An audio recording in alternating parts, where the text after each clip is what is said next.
పైన ఇళ్ళు కనిపిస్తున్నాయి, హైరైజ్ బిల్డింగ్స్ కూడా ఉన్నాయి బ్యాంక్ పైన. ఎస్, బట్ రెవెన్యూ రీజనరేట్ చేసుకున్నారు, అది చోట్ల ముందు మీరు ఫ్రెష్ వాటర్ రీజనరేట్ చేసుకొని నగరం మధ్య నుంచి నీళ్లు పారేటువంటి వ్యవస్థను ఏర్పాటు చేసుకున్నారు. అది ఏర్పాటు చేసుకోవాలంటే ముందు ఆక్రమణలన్నీ నీట్గా తొలగించుకొని చుట్టూ అటు ఇటు అన్ని రిటైనింగ్ వాల్స్ కట్టుకొని ఫ్లడ్ వస్తే కూడా నీ మీద రాకుండా ఉండేటటువంటి వ్యవస్థలు ఏర్పాటు చేసుకొని ముందు పోయినాయి నగరాలు. అలా ముందు పోయినాయి కాబట్టి ప్రపంచవ్యాప్తంగా ఆ నగరాలను ఆకర్షిస్తున్నారు.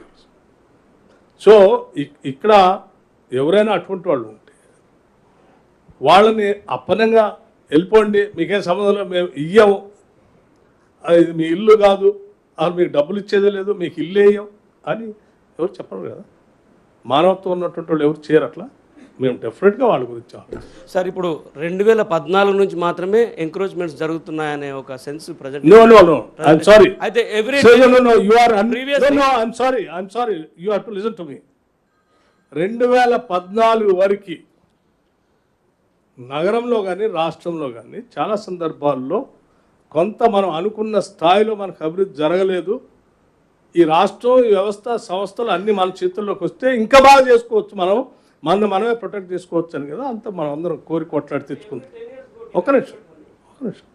సో వచ్చిన దగ్గర నుంచి అయినా మనదాన్ని మనం నిర్మించుకో, మనమే కదా పాలించుకునేది. ఇప్పుడు అంతకుముందు కూడా ఆక్రమణకు గురైనాయి, అంతకుముందు కూడా ఈ రిసోర్సెస్ అన్నీ ఎటుపోతున్నాయో తెలియని పరిస్థితి వచ్చింది. కాబట్టి మనం there was agitation, there was a feeling of having our own statehood. So కనీసం మనం తెచ్చుకున్న దగ్గర నుంచి అయినా మనం ప్రొటెక్ట్ చేసుకోవాలి కదా. డిప్యూటీ సీఎం గారు, మీరు 2014 అంటే తెలంగాణ రాష్ట్రం వచ్చిన తర్వాత, ఏర్పడిన తర్వాత ఇన్ని చెరువులు ఇలా జరిగినాయి అన్నారు. అంటే అప్పటి పాలకులు కానీ అప్పటి గవర్నమెంట్ కానీ సరైన దృష్టి పెట్టకపోవడమా అనేది మీరు ఆలోచిస్తారు. ఒకటి. రెండో క్వశ్చన్ ఏంటంటే, మీరు బార్లో తెరుచుకున్నాం, ఎవరి ఒపీనియన్ తీసుకుంటాం, రండి అని పిలుస్తున్నారు. అంటే అసెంబ్లీకి స్పెషల్ సెషన్ పెడతారా, లేకపోతే మీరు ప్రజాభవన్ పిలుస్తారా, లేకపోతే ఇంకేదైనా సచివాలయం పిలిచి ఆల్ పార్టీ మీటింగ్? నేను in fact I am going to write an open letter also, or if it is necessary, I will write to them personally also. Opposition leaders ki, main political party leaders ki, మీరు ఏ అభిప్రాయాలు ఉన్నారు, ఏం చేస్తే బాగుంటుంది అనుకున్నారు, రండి చెప్పండి, we will implement it. రాష్ట్ర ప్రభుత్వం తరఫు నుంచి ఎస్, టైం కూడా ఫిక్స్ చేస్తాం, చర్చగా రమ్మని చెప్తాం, మీ అభిప్రాయాలు చెప్పండి అని చెప్తాం. సార్ మీరు ఎంతసేపు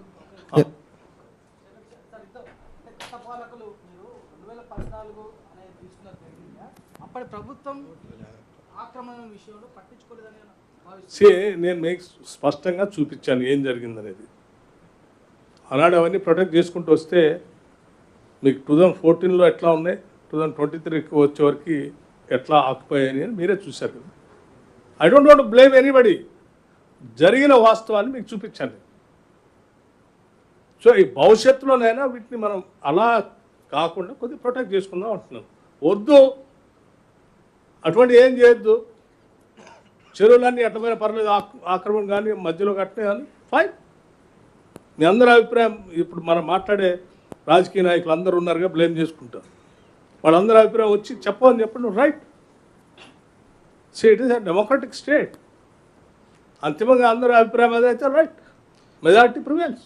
సార్ మీరు ఎంతసేపు అందరి అభిప్రాయం తీసుకుంటాము, ప్రతిపక్షాలు ముందుకు రావాలి, ఎన్జిఓలతో మీటింగ్ పెడుతున్నాం అంటున్నారు, కానీ ప్రజల్లోకి వెళ్ళట్లేదు, ప్రజల అభిప్రాయం తీసుకోవట్లేదు, ప్రజాభిప్రాయ సేకరణ తీసుకోవట్లేదు. రెండో పాయింట్, ప్రభుత్వం వాళ్ళకు ఆర్థిక సాయం మేము దీనికి ఇంత ప్రకటిస్తాము అని ప్రభుత్వం ప్రకటించిన తర్వాత ప్రతిపక్షాలు కానీ మిగతా ప్రజలు కానీ వాళ్ళ డిమాండ్లు చెప్తారు. మీరు ముందు ప్రకటించాలి కదా. రెండో, ప్రజాభిప్రాయానికి ఎప్పుడు వెళ్తారు, వాళ్ళ అభిప్రాయాలు ఎప్పుడు తీసుకుంటారు అన్నది క్లారిటీ ఇవ్వండి. I fully agree with you. ఇప్పటికే రాష్ట్ర ప్రభుత్వం నుంచి అధికారులని నియమించి ఆయా ప్రాంతాల్లో నివసించేటువంటి వాళ్ళకి ఏం కావాలి, ఏం చేస్తే బాగుంటుంది, దానికి కావాల్సినటువంటి ఆఫీసర్స్ కమిటీ ముఖ్యమంత్రి గారు అనౌన్స్ చేశారు. They are on the job, they will do that. Apart from that మేము కూడా మాట్లాడటానికి మా ప్రయత్నం అంతా చేస్తున్నాం అందరితో. అంతిమంగా అందరి అభిప్రాయాలను పరిగణలో తీసుకొని how best that we can do for our people అనేదే ఆలోచన. ఇంతవరకే పరిమితం కావాలని మేము ఆలోచన చేయట్లే. ఎంత బాగా చేస్తే బాగుంటుందని ఆలోచన చేస్తున్నాం. సార్ ఇప్పుడు